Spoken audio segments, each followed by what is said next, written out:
Hello everyone, so welcome back on my YouTube channel pedagogy हॉलिक। तो जैसे कि आप सबको पता है, पिछली वीडियो में हमने डीएलएड एंड डीपीएससी के बारे में डिटेल में बात करी थी। सारी उसकी इन्फॉर्मेशन मैंने आपको दी थी। तो अगर आपने वीडियो नहीं देखी है तो प्लीज़ जाकर वो वीडियो देख लें। तो आज हम इस वीडियो में बात करने वाले हैं डीएलएड एंड डीपीएससी एससीईआरटी के एंट्रेंस एग्ज़ाम के पैटर्न के बारे में।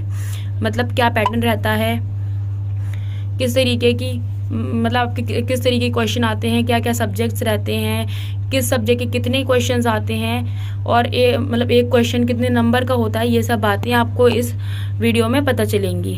तो आगे चलते हैं नेक्स्ट स्लाइड की तरफ। Entrance exam 2024 points to remember. अब यहाँ पे कुछ बातें लिखी हुई हैं मैंने, जो आपको एंट्रेंस एग्ज़ाम के बारे में मतलब याद रखनी चाहिए, पता होनी चाहिए। आपको प्रिपरेशन करने से पहले ये सब बातें जाननी ज़्यादा ज़रूरी है। तो पहली बात है, सीबीटी मोड में आपका एग्ज़ाम होगा। सीबीटी यानी कि कंप्यूटर बेस्ड टेस्ट मोड होगा। कंप्यूटर पर आपको सेंटर्स पे जाके कंप्यूटर पे आपको एग्ज़ाम देना है। वहाँ पे आपको अपना सेपरेट अलग वो मिलेगा कंप्यूटर, उस पर आपको अपना पेपर देना है। एमसीक्यू टाइप पेपर होगा, यानी कि एक क्वेश्चन के आपको 4 ऑप्शन दिए जाएंगे, वहीं पर आपको एक सही आंसर चूज़ करना है। तो दूसरी बात यहाँ पर है नो नेगेटिव मार्किंग। ये बहुत अच्छी बात है आप सबके लिए कि आपको यहाँ पर एग्ज़ाम में बिल्कुल भी नेगेटिव मार्किंग नहीं है। अगर आप क्वेश्चन गलत भी करते हैं तो आपके अपने मार्क्स में से कोई भी आपका नंबर नहीं कटेगा। तो आप यहाँ पे अगर आपको क्वेश्चन का आंसर नहीं पता है तो आप उसमें चॉइस करके अपने मतलब गेस करके एजुकेटेड गेस लगा सकते हैं आप।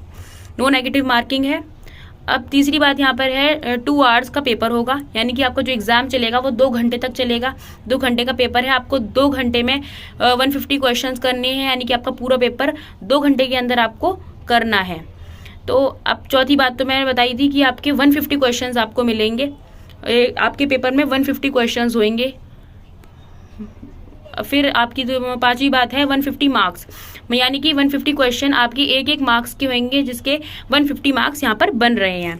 छठी बात है बाइलिंगुअल पेपर होगा। बाइलिंगुअल यानी कि हिंदी और इंग्लिश, आप दोनों में भी जिसमें भी कंफर्टेबल हैं आप एग्ज़ाम उसमें दे सकते हैं। आपको हिंदी पसंद है, हिंदी में आप कंफर्टेबल है तो हिंदी में कर सकते हैं, इंग्लिश में कंफर्टेबल है तो इंग्लिश में कर सकते हैं। अब साथ ही बात है level of test is 10th class, यानी कि आपका जो टेस्ट का लेवल है वो 10th क्लास तक का है। 10th क्लास तक की आपको नॉलेज होनी चाहिए, तभी आप उस एग्ज़ाम को कर सकते हो। और numerical ability questions will be up to 8th class, यानी कि जो न्यूमेरिकल एबिलिटी यानी कि जो मैथ्स है उसके क्वेश्चंस आपके 8th क्लास तक के लिए होंगे। यानी कि 8th क्लास तक की मैथ्स आपको बहुत अच्छे से आनी चाहिए, तभी आप मैथ्स का सिलेक्शन अच्छे से कर सकते हैं। वहीं पर आपका जो टेस्ट का लेवल है वो 10th क्लास का है और आपका न्यूमेरिकल एबिलिटी का है वो 8th क्लास का है। तो अभी हम यहाँ पे बात कर लेते हैं पैटर्न के ऊपर, यानी कि कौन कौन सा सब्जेक्ट कितने कितने मार्क्स को कैरी कर रहा है। तो पहला आपका सब्जेक्ट है जनरल अवेयरनेस। जनरल अवेयरनेस आपका 10 मार्क्स का है।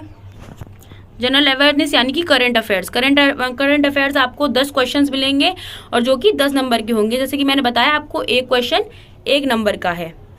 अब दूसरा आपका सब्जेक्ट है सोशल साइंस। सोशल साइंस में पहला है हिस्ट्री 10 मार्क्स का, पोल साइंस 10 मार्क्स का, ज्योग्राफी 10 मार्क्स का, इकोनॉमिक्स है आपकी 10 मार्क्स की। 10 10 10 आपके हो गए 40। ये जो सोशल साइंस वाला सेक्शन है आपका 40 मार्क्स का है। अब तीसरा सब्जेक्ट जनरल साइंस का आ जाता है। जनरल साइंस फिजिक्स के 10 आपके क्वेश्चंस आएंगे, केमिस्ट्री के 10 क्वेश्चंस, बायोलॉजी के 10 क्वेश्चंस आएंगे एंड बेसिक कंप्यूटर्स के आपके 10 क्वेश्चन आएंगे। तो 10 10 10 ये भी 40 हो गए हैं। तो आपके ये भी 40 क्वेश्चन आएंगे 40 नंबर के। तो अभी हमारे 10 और 40 40 यहाँ पे आपके 90 नंबर का हो गया है। अब आती है आपकी मैथमेटिक्स की बात। मैथमेटिक्स यानी कि न्यूमेरिकल एबिलिटी, जो कि 10 मार्क्स की आएगी। 10 क्वेश्चंस आएंगे 10 मार्क्स के, आपको मैथ्स करनी है, जो कि आपकी 8th तक की मैथ्स यहाँ पर आएगी। अब बात करते हैं general mental ability, aptitude and attitude as regards to education teaching. अब ये 30 मार्क्स की आपकी टीचिंग एप्टीट्यूड आएगा। टीचिंग एप्टीट्यूड यानी कि आपको टीचर बनने के लिए कुछ बातें यहाँ पर पता होनी चाहिए। जैसे बच्चों को आप एक्टिविटी मेथड से पढ़ाएंगे, कैसे पढ़ाएंगे, मतलब बच्चों के रिगार्डिंग कुछ बातें यहाँ पर आपको पता होनी चाहिए। जैसे कि स्ट्रिक्ट टीचर या फिर मतलब आपको रीइंफोर्समेंट के बारे में पता होना चाहिए। बहुत सारी बातें आपको पढ़ाया जाएगा तो ये आपको समझ आ जाएगा और आप मतलब वैसे भी कर सकते हैं। जनरल क्वेश्चंस होते हैं, ज़्यादा हार्ड नहीं होते हैं। अब 6 पर यहाँ पे हम बात करते हैं इंग्लिश एंड हिंदी। इंग्लिश और हिंदी आपकी दोनों 10-10 मार्क्स की आएंगी। 10 इंग्लिश के और 10 हिंदी की आपके क्वेश्चंस आएंगे, जो कि आपके 20 मार्क्स के टोटल हो रहे हैं। तो ये सब मैंने आपको बता दिया है। आपके 150 क्वेश्चंस आएंगे 150 मार्क के। तो आप देख लीजिए अपना पैटर्न, इस हिसाब से आपके क्वेश्चंस आएंगे। तो आपको अच्छे से प्रिपेयर करके जाना है। अच्छे से प्रिपेयर करने के लिए आपको ये पैटर्न जरूर पता होना चाहिए। अब यहाँ पे देखिए नीचे लिखा हुआ है level of test class 10th और level of numerical ability questions will be up to class 8th। तो आपको मतलब 10th क्लास तक आपको नॉलेज होनी चाहिए। और अगर मैथ्स में वहीं आप बात करें तो आपको 8th क्लास की नॉलेज होनी चाहिए। मैथ्स में 8th क्लास तक की मैथ्स आपको अच्छे से आनी चाहिए। और अगर आपको डिटेल सिलेबस चाहिए तो मैं उसके ऊपर दूसरी वीडियो बना दूंगी डिटेल सिलेबस के ऊपर। अभी मैं यहाँ पर एग्जाम पैटर्न तक की ही बात कर रही हूँ।